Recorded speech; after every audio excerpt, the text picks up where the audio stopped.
তো আজকে আমরা সৌদি আরবে আমাদের রেস্টুরেন্টে আলুর ভর্তা বানাবো। এটা হচ্ছে আলু, এটা হচ্ছে পেঁয়াজ ভাজি নিয়েছি, এটা হচ্ছে আলু মাখিয়ে করে নিয়েছি, এটা হচ্ছে আমাদের মোয়াল্লেম, আর সরিষা মরিচের ভর্তা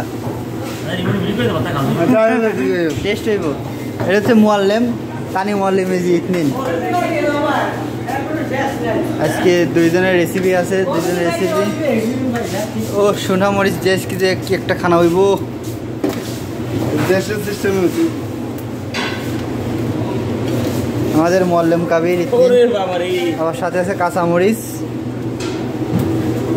আমরা বিদেশে থাকলেও কি হবে, আমরা দেশি খাবার সবসময় খাওয়ার ট্রাই করি। আমরা যতটুকু সামান আমাদের কাছে থাকে আমরা দেশি খাবার বানানোর চেষ্টা করি সবসময়। সবাই আমাদের আলু ভর্তা দেখার জন্য চলে আসছে। ইতনিন মোয়াল্লেম কাজে লেগে গেছে।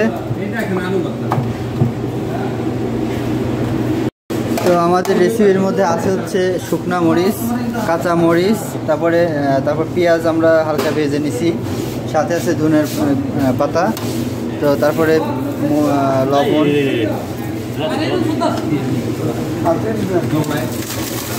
ও কর্মর করতেছে, সেন তো বাড়া গেছে শুনছি মরছে।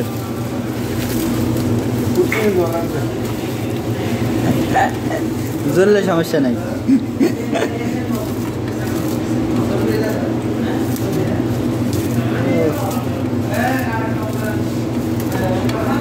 তো দেখেন আরেকজন ভাত নিয়ে রেডি হয়ে গেছে। এদিকে ভর্তা এখনো শেষ হয় নাই, রেডি হয় নাই, ভাত নিয়ে চলে আসছে আমার সাদিকে। বহুত খিদে লাগছে। ও